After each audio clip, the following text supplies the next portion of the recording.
Hello, everybody. Welcome to this week's edition of Daily Kos The Brief. It's a weekly show about politics. I'm Marcus Molitzis. I am here with Carrie Alaveld, and this week we are going to be talking about Ukraine. It is the one-year anniversary, almost, and by the time you're listening to this, it might actually be the one-year anniversary of Russia's illegal and amoral invasion of Ukraine. Also, February 24th, that will be 1 year.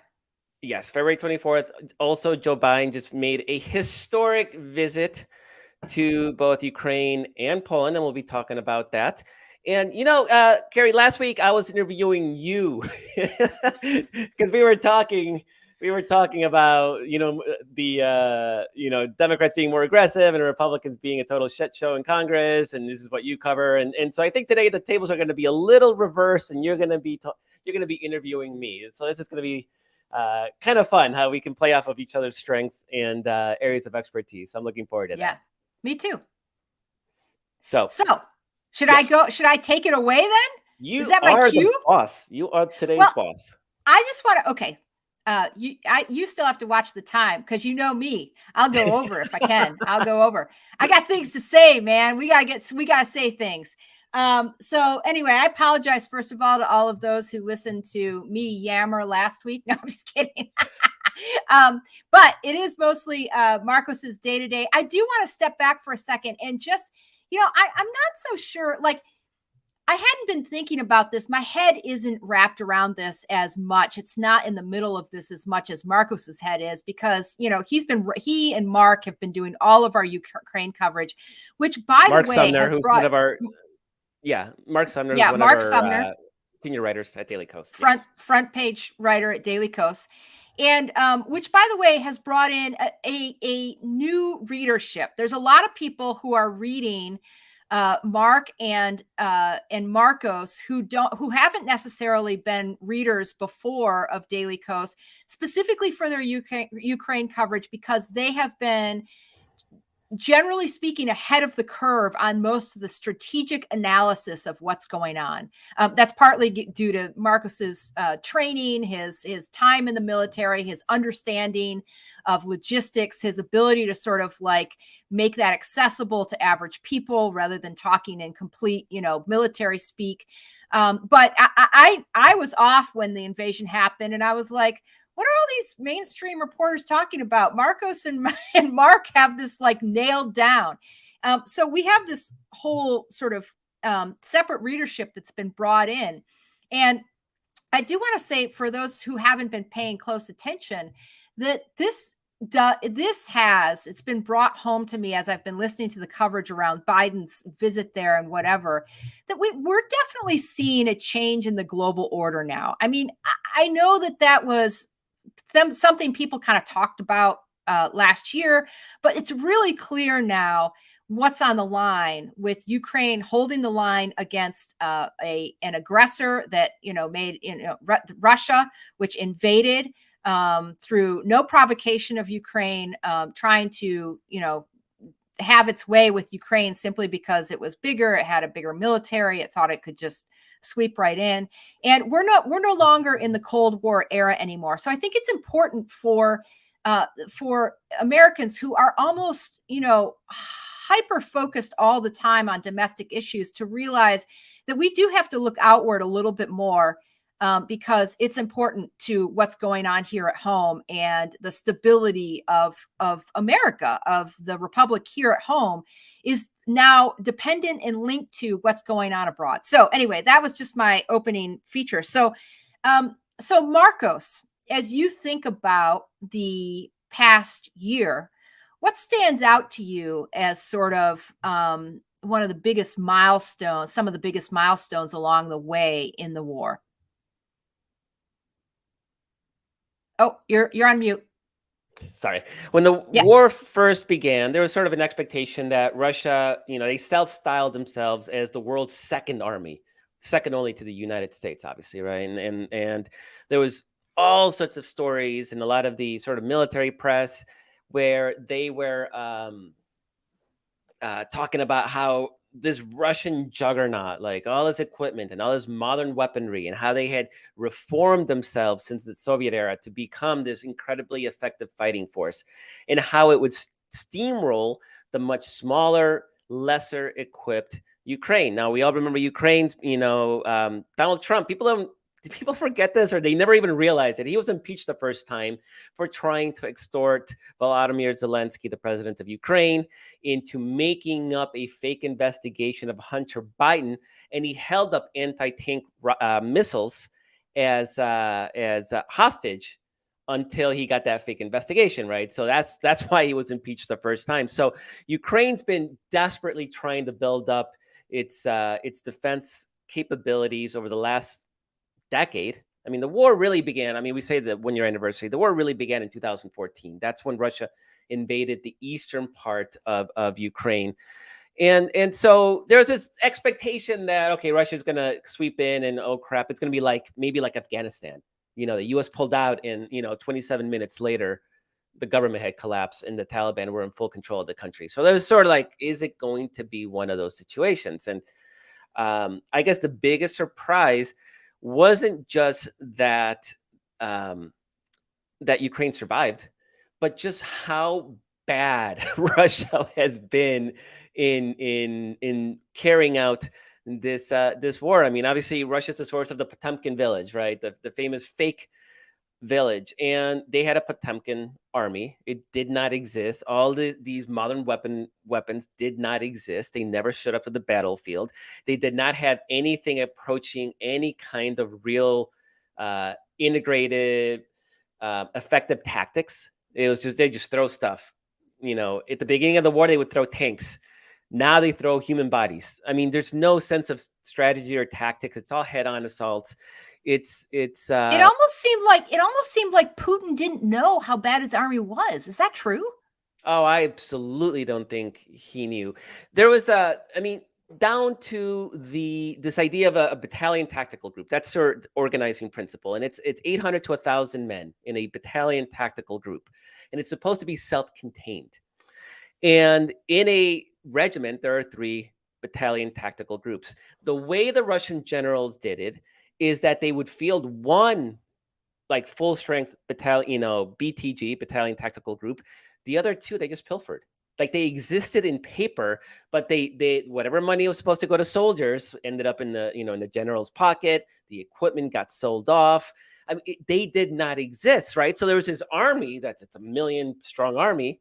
It did not exist. Maybe a third of it existed, and even that third was selling off its equipment, and the graft and corruption and greed really hollowed out its military from the inside. They're supposed to have a modern air force. It literally has never shown up in a battlefield. Now they'll fly planes behind Russian territory and they'll lob rockets and missiles from far away, but they don't actually do what's called close air support, where you have the planes flying over the troops to support them in an attack or a defense, because they'll get shot down. They don't even have the faith and the ability to suppress air defenses. So that's been sort of the surprise. It's from the very beginning, I expected them to not be good. I mean, I have my writing, early on saying like what people think Russia is, it never has been. They've never proven the ability to be effective at anything because of that corruption. And now they've actually disproven that ability. I mean, like we've gone from never proved to actually proving to be disabled. It's one of those where you're like, it's better to shut up and be thought a fool than to open your mouth and be proven to be one, right? It's one of those. It's at least there was a deterrent in people thinking like, okay, we don't think they're that bad, but they're that effective. But what if they are? So like let's not go there. Let's give wide berth. And it's actually what allowed Russia to invade Crimea in 2014 and illegally annex it, and the country of Georgia in Central Asia, and Armenia, and there's one more, but they've invaded several countries, in their periphery, non-NATO countries, as they try to recreate. Putin's been trying to recreate the Soviet Union. That to him is the biggest literally he said that it's the biggest travesty in like world history is the collapse of the Soviet Union. So he's been trying to recreate that, and that's what Ukraine has been all about. It's about rebuilding that Soviet Union, and thing is that the Ukraine didn't stop, and I think a big part of that is Zelensky and his leadership. And on day 2 of the invasion, there's a story that he was asked to the Americans offered to give him a helicopter ride to safety, and he responded, "I don't need I don't need a ride. I need ammunition." Now, there's no video of it. There's no real evidence of it. It might not even have happened. The only source is an AP story that credited to an intelligence officer that heard it from somebody else.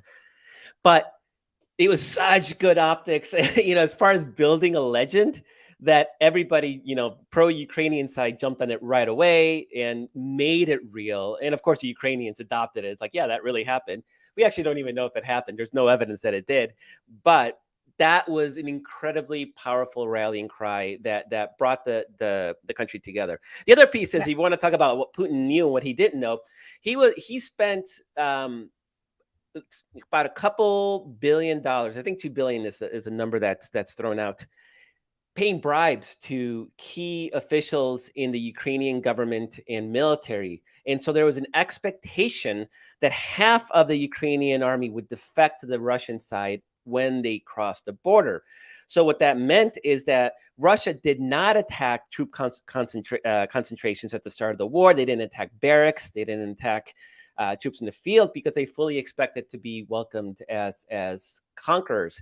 The only place it worked was in the city of Kherson in the south, where the mayor and the security apparatus sold out the city to the Russians, and it took 10 months to liberate it. But everywhere else, it absolutely failed. So the Ukrainians were taking his Russian money, and then they laughed and spit in their face when they actually crossed over. Well, no nicer person was deserving of that than Putin. Let me just say one quick word about Russia, and then let's fast forward up to speed on Biden's visit, because it truly was, I think, what our writer Hunter, at Daily Kos, front page writer, called it a political masterstroke or whatever, something like that. And it totally was a diplomatic masterstroke. And of course, Republicans are losing their mind over it. But before we get there, let me just say one other thing. Putin's Russia is now different than when he invaded. At least it doesn't have the veneer anymore of being this place that is kind of has some, front of being a democracy. You know what I mean? Like, it wasn't really a democracy, obviously. He would do in everyone who might actually be a real opposition leader to him. He wouldn't let them run. He actually really rigged the elections, not fake rigged the elections. This type of thing. But now what you have, and I've just been listening to reports today, I think Julia Inhofe, and might not be saying her name correctly, but she is a Russian-born American journalist. She still has family there. She has a lot of connections. And at the outside of the war, we did see some anti-war protests by Russians. You don't see that anymore. And essentially what happens is there's been so much of a crackdown on the anti-war protesters and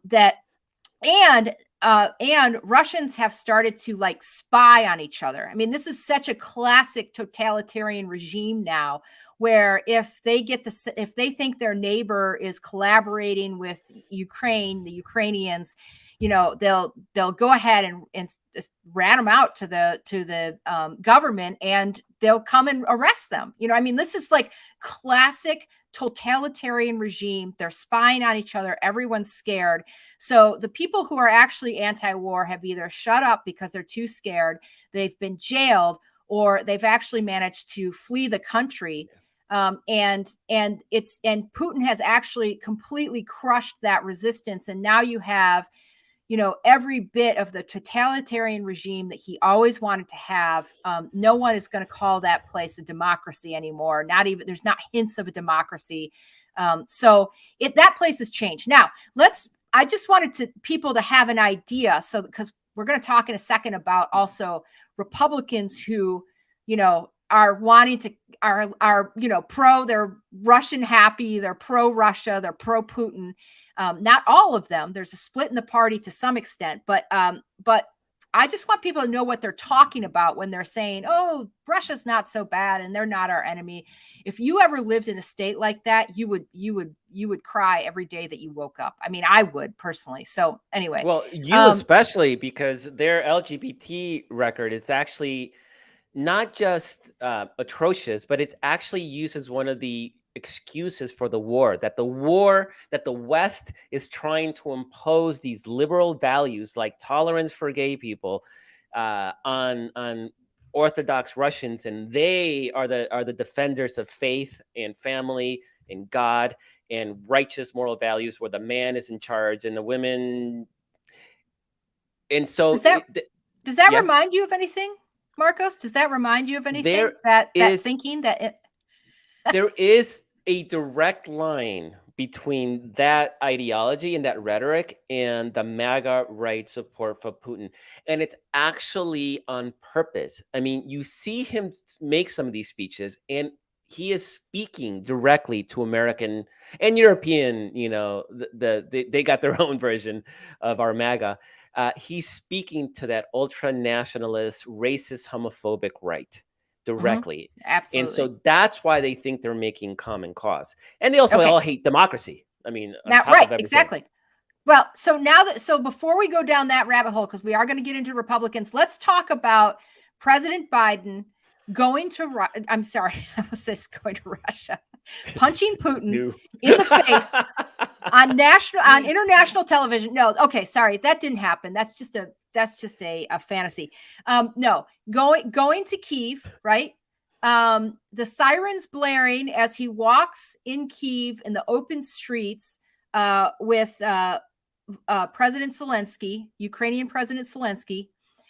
He took like a, 10-hour, 12-hour ride on a train there in order to get there, because you can't fly into Kyiv. I mean, it is a logistical nightmare from a standpoint of getting a U.S. president into an active war zone. Okay, you go ahead, Marcos. Yeah. So, I mean, actually, I would argue that he did punch Vladimir Putin in the face, because the U.S. told Russia that Biden was going to be in Kyiv and dared him to do something about it.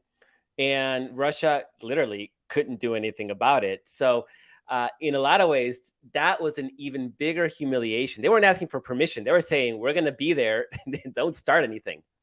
So the train, there's two sort of big, little facts about that train ride. One is that this is the first time ever in American history that an American president has gone to a war zone that isn't occupied by American troops. It took some serious guts, to the point where some conservatives were even complaining that it was too risky, like it was too brave, it was too gutsy. And it was the right call. I don't think he could have done anything else. But it also, we talked last week about the State of the Union address, or maybe it was the week before, and how Biden showed vigor and strength, and it really combats that narrative that he's senile and old and too old. This also, from a domestic perspective, having Biden waltz into a active war zone with those air raid sirens blaring, which was a nice touch. I'm still not convinced they were real. I think they might have been a touch of theatrics, but they were perfect. It was perfect. And that train ride, it was probably the other little fact, it's probably the longest train ride an American president has taken since, Teddy Roosevelt, maybe? I mean, like over 100 years. It was so you can't fly in, obviously, because anything that flies could get shot down. So it's a 10-hour ride from Poland to Kyiv. All the world leaders take this, which is now kind of a famous train car. And it's a 10-hour ride there, a 10-hour ride back. So he was in that train for 20 hours. He was in Kyiv itself for 4 hours, which is actually an impressively long amount of time, because he could have gone in, photo opt, and gotten the hell out, but he lingered. And it really sent probably what might be the worst news that Putin could have gotten, in this juncture at the 1 year anniversary, which is that the U.S. is there to stay, and we are just now ramping up production of artillery shells and other weapons that are being consumed at just uh, unbelievable amounts in this war. And War's any very word, hungry. any word on F-16s yet? Because I know that that's something that Ukraine has been pushing for. Zelensky has been pushing for, and I know that the DoD, Department of Defense, just put out a list of things, and they didn't say anything definitive about F-16s and whether or not planes. These are fighter planes. Yeah, nothing public.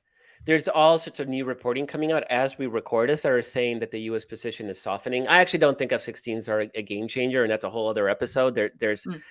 And one of the reasons is that we're gonna do the F-16 episode. Yeah. 2 weeks from now. No, I'm just kidding. The only part of the Russian war machine that seems to actually work well is their anti-air missiles. They actually work well, which is the reason that's what Ukraine has. It's the reason Russian aircraft can't fly over Ukraine, because Ukraine has those Soviet era anti-air missiles, and it makes sense because NATO projects its power via air, and it's from a doctrinal standpoint, it makes sense that Russia would build its best defenses around combating air power. So, but I'm not saying don't send F-16s. I'm saying send everything. I just don't think it's a be all end all. What would be more important to things like cruise missiles, the ability to hit Russian supply depots well behind enemy lines, because Russia has a hard time supplying its forces with the food, ammo, water, ammunition, spare parts, lubricants, all the things that make a war machine move. It has a really hard time supplying them if there's no rail line. It can supply stuff by train, cannot supply it by truck.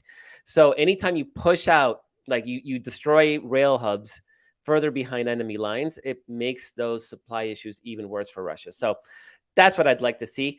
There's hints that Biden may have been softening. And quite frankly, I have a hard time believing he would go all the way to Kyiv without actually bringing something of substance as a present. Well, they also they announced more funding there, just so that we have a handle on the funding. And we looked this up just before we came on.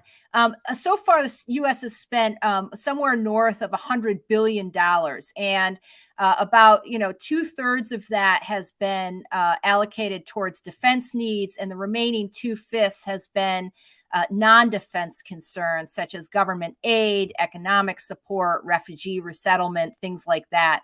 But about $112 billion so far.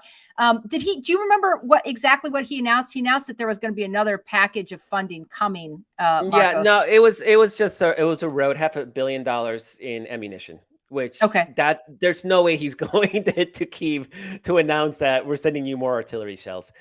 Right. Ukraine desperately needs it. Here's some bullets. Ukraine desperately needs them, so it's not a bad thing. But that's not what Ukraine is looking for. Ukraine's looking for long range missiles.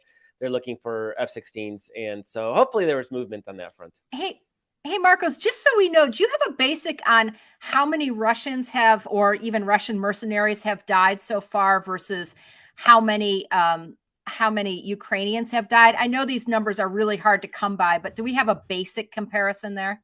Yeah, the estimates are, as you can imagine, they're all over the place, and there's no actual definitive count, but it roughly, if I would to aggregate all the sources and sort of find the middle point would be about 100,000 Russian dead and about maybe twice as many wounded. And for the Ukrainian side, about half of that. So about 50 to 60,000 dead, not including civilians. We do know that the UN has cataloged about 18,000 civilians killed. And that does not include places like Mariupol, which is Russian occupied. And so they have no visibility. But we know from satellite images that there are just vast fields of mass graves. So I'm sure the numbers there will be in the thousands as well. So that's right. The death toll is easily it's among the most deadly wars of in the last half century for sure. And part of what by consolidating his power, Putin, part of what he's been able to do is just not give really a flying, FUCK about how many people get killed in this war. He kills in this war that he chose to go into. I mean, It's Stalin has this famous quote where he was talking about quantity has a quality all its own. In other words, quantity of people that you throw at a war has a quality all its own, and that Putin has essentially adopted that, if not actually repeated it. So he's ready, as far as I can tell, to just keep throwing Russians and mercenaries into that battle. Just keep on throwing, it is. I don't know if anybody has seen what was the name of the movie? It was about the two snipers in Stalingrad. Enemy at the Gate. Enemies at the Gate. If you ever see that movie, at the beginning of the movie, there's a scene where it's basically it's Soviet mass attacks against a German machine gun position, and they don't even have enough rifles for everybody. So they basically say they give one rifle to a guy, and they line up 4 people behind them, and they say, "Rush it. When the guy in front of you falls, pick up the rifle, keep charging." Jesus. And you think that can't be real. It was real, right? It was basically they pushed out the Germans by having them run out of ammunition by throwing bodies, and that was fine. Russia had a lot of bodies at that time. The fact that they're doing it now at a time when Russia faces a demographic bomb, where their birth rates are in the gutter, they're actually losing people, is absolutely incredible. And so what they're doing now, they've run out of tanks, mostly of tanks and armored vehicles. So what they're doing is a modification of that, World War II tactic, where they'll send teams of 8, and the first team will carry a bunch of ammunition, and then they'll get as far as they can until they're gunned down. The next team can come up without the ammunition so they can move quicker, and then you start digging, right? And so you try to set up that position, and eventually they'll get gunned down, and then the next team, and they'll line up these teams of 8, and they'll just keep coming and coming and coming. And so it has the effect of starting to, really take a toll on ammunition on the Ukrainian side, but it also takes a toll on their psyche. I mean, can you imagine sitting in a trench, just mowing down wave after wave after wave of Russians? I mean, eventually it's got to really fuck with your head. And it's exactly what it's going to be doing. And I can't even imagine the kind of PTSD issues that Ukraine's going to have. I mean, obviously Russia too, but that's their fault. Ukraine, it's not their fault. The issues they're going to have in dealing with, it's going to be a massive mental health challenge after the war. And so it's effective in moving the front lines, but it's only moving them at a rate of like a couple dozen meters a day. So in and around the west of because the war originally began in 4 different corners of Ukraine. Systematically, Ukraine pushed out Russia out of all of 3 of them, and now they're down to 1, which is the east. And on that front, Russia has moved, maybe in the last 8 months, they've maybe have moved about 10 kilometers in various directions. I mean, it is, in some areas they haven't moved at all. And so it's not sustainable. I know Putin wanted a big victory for his speech on the anniversary of the war. There's no big victory to be had. Yeah, instead he got this split screen with Biden declaring that the West was strong and Ukraine was standing tall and strong and proud and free. Making that the split screen was Biden making his speech and Putin being like, "Yeah, I'm feeding you guys all into the wood chipper. It's great over here." Putin's speech, he was, he had all his dignitaries. They were about 3 miles from the stage too. I mean, it was absolutely hilarious because he's so afraid of being assassinated that he won't have anybody come anywhere near him. And so even his own dignitaries were about, were good 100 feet away from the stage. And then you have to talk about split screens. You have Biden strolling with Zelensky through downtown Kyiv, and they're doing the same thing in Poland because he had a barn burner speech in Poland. What was it, Tuesday night? Yep. And where he talked about defending the values of democracy and the rules-based order, and it was actually kind of amazing. That split screen. And if you look at Putin's audience, they're like literally yawning. One guy's falling asleep. I mean, those guys are probably get thrown out the window. That's how they treat. There's going to be a tragic window accident in the near future. And in Poland, and then in Ukraine, people are ecstatic over Biden, and this has driven conservatives absolutely nuts, right? Those images. Perfect segue to spend the last part of this on what's happening here at home, how this is affecting the Republicans, and how Democrats need to think about messaging this. But first of all, let's first go to Republicans. How have they responded, and what's the split in the party? Because I just want to remind people, it's not perfect here. There's not just all Republicans are one way. It's most Republicans are one way. But you had Mitch McConnell, for instance, making another effort to look like he was walking sort of beside Biden. I mean, not in Ukraine, literally, and not in Poland, literally, but, in terms of, he went to the, what was the Munich security conference.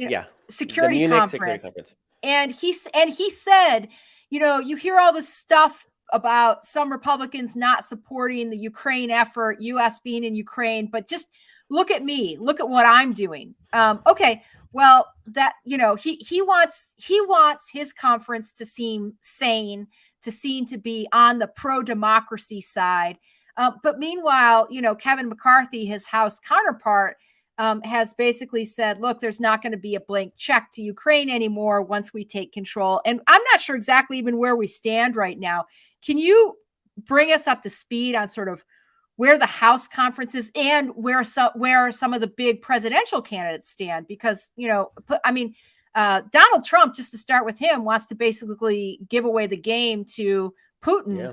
Let him, he, under the auspices of peace, is like, why don't we just let Putin have what he wants, and then we can call it quits on the war? I mean, that's what Donald Trump is saying. Yeah, no, it's been an absolutely fascinating dynamic seeing sort of the old Cold War warriors like Mitch McConnell and Lindsey Graham is on that side of things, and then sort of the MAGA right. So Donald Trump and Marjorie Taylor Greene and Lauren Boebert and Louis Gohmert and all that crazy caucus, like they are absolutely losing their mind. In fact, Marjorie Taylor Greene broke. Now she wants a secession.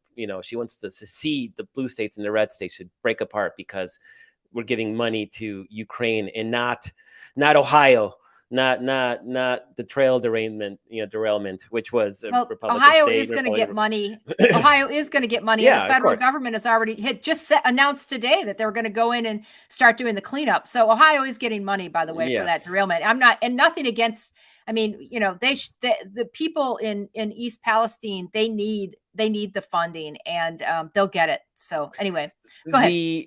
So it's been fascinating because for Republicans, they built this entire narrative that Joe Biden is a bumbling idiot who's losing his mind and he's senile. And from the Zelensky visit to the Capitol, which was incredibly widely received, and actually was one of the top 10 most viewed ratings-wise non-sporting events, live events of last year of 2022. It was a top 10. Then you have the State of the Union address, and then now you have this trip. I mean, Biden's looking pretty statesman-like. And really he's on his A game. I mean, it's clearly he's on top of his game. The world is absolutely ecstatic. Europe is treating him like a white knight savior for what the U.S. is doing for Ukraine. Because Europe is doing its part and nobody denies it. But without the United States, it's a whole different picture. And we are, unfortunately, the arsenal of democracy. And as one really funny meme, funny because sad funny. Not haha funny, that basically had an American Eagle and said Russia's about to find out why we don't have universal health care. So it is what it is. And for reasons that, aren't great, we are clearly still the guarantors of peace in places like Europe and in Asia as well. If we're looking at Taiwan and South Korea, and tensions in both those areas. So it's you have the split where you have the MAGA right who wants to, they want to knock down Biden just because no matter what he does, if he went to East Palestine, they would rag on him. If he didn't go, they would rag on him. It don't matter what he does, right? They're gonna find a reason to be outraged and we need to pass them the smelling salts. But then you have the Cold War warriors who are no, we're gonna keep supporting them. And so where we are right now is that funding has been secured through September, through the fiscal year. So we're okay and there's plenty of money to keep funding Ukraine for now. It's going to be interesting, though, in September, given the presidential race, and Donald Trump's going to be doing his thing. Yet Nikki Haley announced, and nobody's taking her seriously, although, they're pretending to, I guess. But she's very much in the give Ukraine everything it needs to win this. It's important for all the reasons that we know. And then there's Ron DeSantis, who I'm not sure where he stands. He seems to try to I don't think Ron DeSantis knows where he stands. I think he's probably doing a lot of polling right now. Is what he's doing. He tries to say Russia bad, but but maybe we shouldn't be spending all the money, and we should find peace. And nobody's saying let's not find peace, but we know that peace isn't letting Russia hold on to the territory it illegally occupies. That's not peace. It just rewards Russia. Right. And they'll keep doing it because they have been. And it's 100% non-starter with Ukraine, which has been, putting blood, sweat, and tears into defending their country so that they can self-determine what kind of government they want to be, what kind of country they want to be. So to protect its residents, every time they liberate an area, they're finding mass graves and torture and murder and rape. I mean, this is not a question of, benevolent, outside power taking control. I mean, they are murderous tyrants. That's the problem. Yeah. And anybody who knows, the history, like you listen to Masha Gessen or whatever, who's now an American journalist, but Russian born, and actually reported on Putin in Russia for a time. She'll just say this, the barbaric, stuff that we're seeing from their army, from the Russian army, they've been doing that for decades, and under Putin. It's just that in Ukraine, we're actually uncovering it now in a way, because there's more freedom of the press, there's more access, etc. Okay. So, Nikki Haley is more in the, we don't know. We know that Donald Trump would happily do whatever Putin wanted him to do, is basically what that. I mean, he's not even hiding it at this point. Yeah. I mean, that's his plan. It's to give Putin what he wants. But this is going to roil the Republican Party, because there's going to be people on all sides of this. Mitch McConnell, we don't even know what Kevin McCarthy is capable of, like how low he's capable of going, but it's pretty damn low. I mean, he's afraid of the MAGA caucus, right? So it doesn't even matter what he believes. Who knows what he believes? He doesn't know what he believes. He doesn't care. He doesn't care, but he knows that, they need one of them to call for a vote of non-confidence, and he's in trouble. Right, so exactly. Walk that tightrope. Right. So, this is going to be an issue that continues. And, did I go over, I don't even remember at the beginning, did we go over the sort of polling on this, or did we just talk about that before the show? No, we did not. Yeah. Okay. Let me say really quickly, this is what happens to your brain when you have constant lack of sleep. Really quickly, that support for sending weapons to Ukraine from the U.S. has slipped a little bit from last year. So in May, this is an AP Associated Press NORC poll just recently out. It was 60% in May of 2022 support for sending weapons. Now it's down to 48%. So that's a double-digit slip. Yeah. There's 48% who do favor providing weapons, and only 29% opposed. So there's 22% who are unsure, right? And that's a 22% that we need to work with. And I believe it. That's a real unsure. It's not some of the Right, exactly. Really unsure about what we should be doing here. And so Democrats do need to focus on this. There's also the issue of government funding. So I was just talking about support for sending weapons. The support for funding is even a little bit less, which is there's 37% in favor of sending funding to Ukraine, 38% opposed, and once again, 23% unsure. So we've got nearly a quarter of the population of the American public that is like, I don't know exactly what to think about this anymore. Mm-hmm. And so what do you think? What do you think the argument is here that Democrats are going to have to make on this topic going forward, Marcos?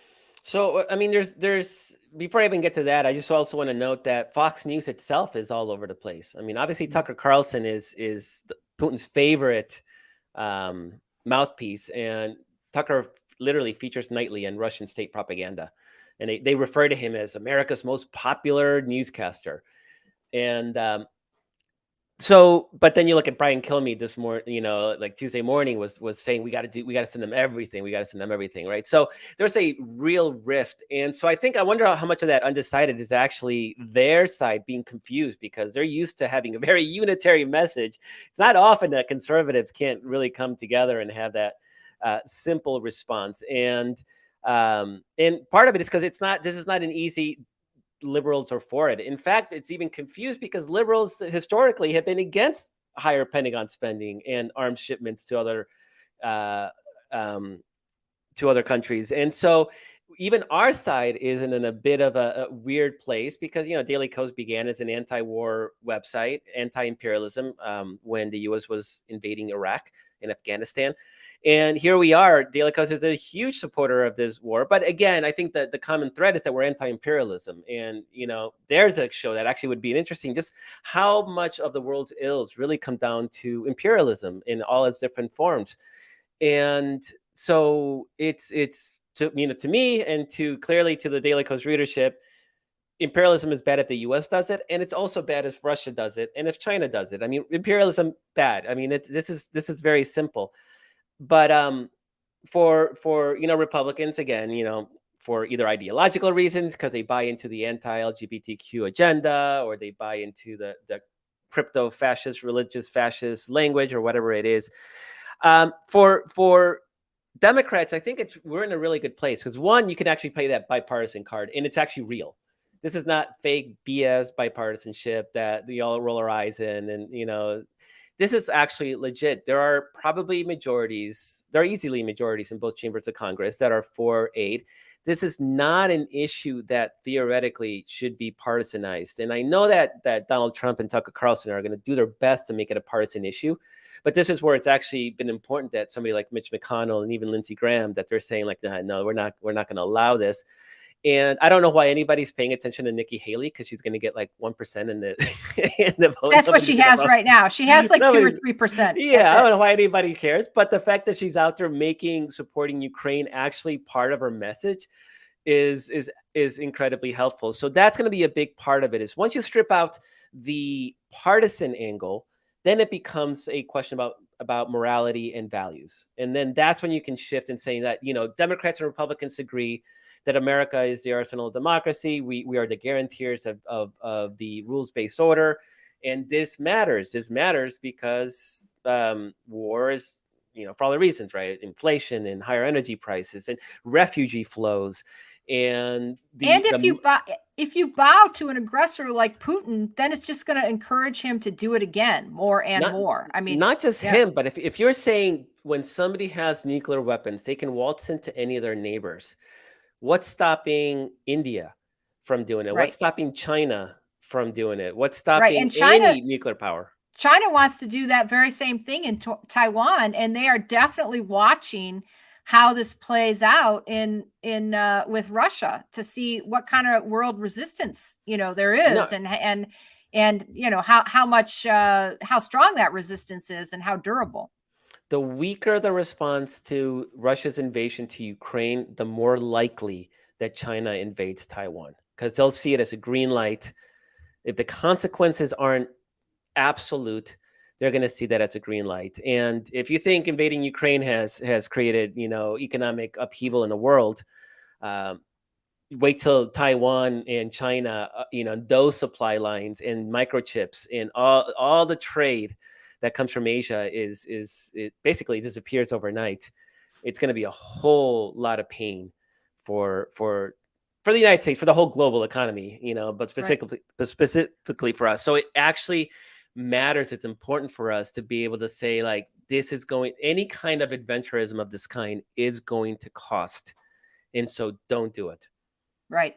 So this is a good place to sort of wrap up. We started at the beginning, you talking about how this really uncovered Putin's and Russia's military for being, sort of the Potemkin village of militaries, right? Not nearly as strong as people thought they might be, or were afraid they could be. And, Putin's standing on the world stage has undoubtedly weakened. And, that didn't just happen. That it didn't have to be that way. But President Biden did really an amazing job. And I think a lot of people don't appreciate this. We appreciate it a lot, but a lot of Americans haven't fully appreciated how much work he did to quickly, to warn Ukraine that this was going to happen. Even when Ukrainian leaders, including Zelensky, were saying, no, there's not going to be an invasion.